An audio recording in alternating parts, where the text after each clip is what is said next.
Here we can see Fail and Bast's pop-up Shock, a deluxe flux arcade from 2010. In a sense, it's about the poster kind of written large, if you like, to kind of cover the floor, cover the walls, with the kind of the artifacts as a kind of main selling point. So you can consider this sort of pop-up shop idea that relates to your content or your subject matter. What's quite interesting with the floor is this idea of the kind of pattern making, and we've got workshops with Luke Overing about how to kind of use lino, tessellated print, kind of repeat pattern print, which could be a kind of useful aspect to consider for playing with your design ideas or how design is applied to a space. Here we have an applied identity for Extramet, the National Gallery of Denmark's experimental stage for contemporary art, and you can see how it sort of establishes an identity and how it might work in the context of this identity might work in the context of a space. You can sort of see the interactive points that are sort of signalled throughout the gallery, and applied identity showcases 6 artists over a period of 3 years.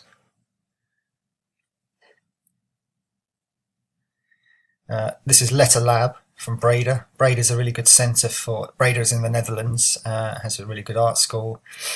It's a really good centre for design. It has a graphic design centre festival every year. This is an interactive exhibition aged at children 6 to 13 and their parents. And the exhibition explores the history of letter forms from different perspectives. But I think, going back to this kind of original idea from Luc Ferreis, is the calculated scenic arrangement in which image, text and space merge to form a narrative and sense-gathering whole. So when you go to this Letter Lab, you can kind of see, many different instances of letter forms and how, spaces are set up to be interacted with. There's a huge amount of research that's gone into this. So if you're kind of looking at this sort of space here, that looks like a kind of playful pile of letter forms for kids children to play with. But just look at the dynamics of the way the space is organised, the way they use diagonals, the way they kind of allow things to be cut off and not to show the whole thing, the way they use pattern and the way they use colour. The kind of strong accent colours are the playful bits that are meant to draw a viewer in. They're meant to draw someone. Plus, obviously, the scale and height. The strongest colours are on that shelf that we can see in the image on the right-hand side here. And kind of more background colours are kind of more neutral with the wood cut shapes and that kind of softer green and blue, more subtle. But, where you want to point a particular audience member or participant in an immersive space that you create, is often good to have strong accent colours. And you often see this architecturally outside in buildings that are quite nondescript, but they have a really brightly coloured area, and that's to kind of attract people or make people aware of that's the space that needs to be used. This is the entrance way. This is the the kind of way in. This is the starting point, if you like. This is a collaboration between a number of agencies, if you like. It's a really good local projection mapping company called Butch Auntie, and it's a collaboration between them, the Workers of Art, which is another Canterbury-based organisation, also responsible for the Wise Words Festival, which happens in Canterbury every year. It's a literature-based festival. Clever Projections, and poet Lem Cisse. Now, Lem Cisse worked with communities on Thanet. This is for, I think it might have been the opening of Turner, I'm not sure. But it's a big celebration. He worked with 3 different disparate communities in Minster, St Nicholas at Wade, and in Margate. And from those communities, he gathered thoughts, feelings, and memories about the places they lived. And then he wrote a poem for the people of Thanet. And this was presented as part of a community celebration on the 26th of January in 2012 in each of the 3 places about which it had been written. In St Nicholas, at Wade, the poem was translated into a song. In Minster, a dance was performed at the Abbey, and in Margate the poem was projected large onto the Turner Contemporary building. So this is what's very interesting, I think, is the printed word, the word on the page. In this instance, poetry interpreted through space. How do you entertain a large audience? This is the problem that sort of these groups have kind of tried to solve, and I think it's very interesting because it kind of brings people together, it communicates very interesting ideas, it kind of adds something to people's life. It makes, this community engagement makes people aware of places like Turner of Contemporary, which is really good. It depends on your opinion and that sort of thing, but it also allows people to have their voice heard, and it's kind of a valuable thing to engage communities in this way, I think. This is a Stairwell B at the Museum of the City of New York. This is a pentagram project. Michael Beirut and his team created a graphic installation for a stairwell of the museum that pays tribute to the city and their people and their many ups and downs. So again, what would go into something like this? Well, you've got to kind of know what written work you want to put on the walls. You've got to know how you want to construct the space in terms of the visual delineation of the space. If you look at the way those squares are, organising that black and white shapes, or organising the text and image, you've got to know what images you want. So there's a lot of research that goes into this, and the thing these squares remind me of are the paintings by Piet Mondrian, the Dutch modernist painter.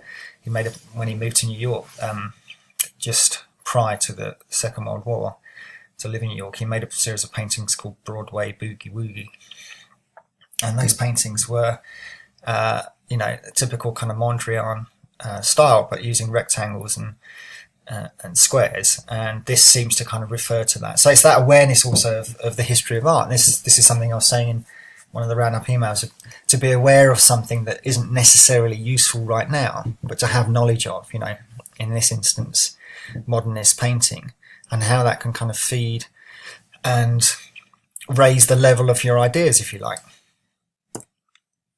And there's another instance of that museum.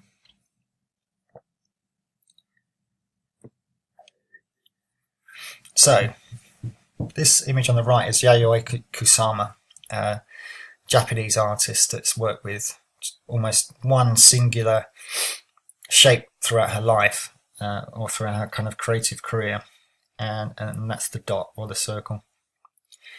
So here's a quote from David Durney, again from the same book, Exhibition Design. The emphasis on narrative space that has characterized modern exhibition practice has recently refocused. What is now fundamental contemporary exhibition design is the creation of an experience that is engaging, multisensory and rewarding. Now, this idea of the exhibition as experience could be a very useful thing for you to consider. Again, in terms of whichever kind of live project you choose to pick up on, or whichever project you devise for yourself, or wherever you want to respond. There's this idea of creating the experience. How does one do that?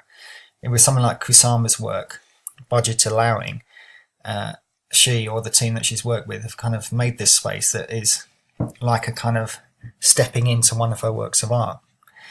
And it's about making that kind of, I think the unit is about making that sort of link, that kind of tangential link, thinking sideways, if you like, or thinking laterally, that you don't just make the piece of work and show it. You think about the context that you can show it within, or you kind of think about the piece of work in its expanded field, if you like. Expanded field might be better sort of said as a kind of not just the object on its own. How can you create awareness around the object that you've made, or the kind of work that you make, or your practice? So here's a collaboration with Yayoi Kusama and Louis Vuitton. Story doing. Companies that create products, services and experiences that are manifestations of their philosophy, presenting an engaging, authentic and meaningful narrative. A narrative that your customers' employees need to be living and breathing. So this is some thoughts about, maybe more commercial aimed kind of spatial design. This is obviously a high-end kind of commercial product, and associating itself with, which often happens with fashion. Fashion will often try and associate itself with, what's very popular in fine art circles or art, museum, what's being shown in museums and art galleries. And partly because what's being shown in museums and art galleries has high status. So there's a kind of interesting connection being made here. But in a sense, talking about an immersive environment, just think how playfully the designers and Kusama have looked at the idea of the dot. How many different ways is the dot used in this image? It's cut away, it's different scales, it's different colours. It decorates the floor. It kind of is part of the, it is the furniture. It's incredibly well researched and well experimented with. And this is the things that I'm talking before about, not necessarily kind of liking an artwork, but thinking about how an artwork is interesting, or thinking about how an artwork can inform what you do. And here, what I think is interesting is just how many different ways they've played with the dot, and how it's become a literally, integrated seamlessly in this kind of space. This is a Droog design brief. A Droog is a kind of, if you've ever been to Amsterdam, it's a fantastic kind of three-dimensional design store, if you like. And this is a brief to Studio Macink and Bay, and to create an interior that breaks norms of store design. So he wanted them to kind of blur the boundaries of architecture, store fittings, and commodities, in other words, objects to buy, creating an installation with a multitude of layers. So the blueprint house forms the basic structure to the layout, with the additional installations made from the products available to purchase. The blue house can be deconstructed and sold either in its blue form or made into other materials, such as wood or porcelain. So this is kind of two-layered mainly. You've got the kind of objects that are going into it, but you've then got the kind of construction, the idea, the construction that holds the whole thing together. And because we've got this kind of blueness across the whole space here, especially in the image in the top right, what it does, it kind of unifies the space. It helps the viewer understand the narrative within that space, because they know that there's a kind of connection. They associate all of the different objects in there because of their blueness, and maybe the similar structures, they associate them all together. And so it kind of makes, as a sense making whole, if you like, of this construct, this idea. So they would travel the space, enjoy the space, because it's it's unusual, new, innovative, a kind of new take on an old kind of idea of the shed, if you like, or workshop, and see what's in it. And it's a great way to kind of engage and immerse a kind of participant, or in this case possibly a client.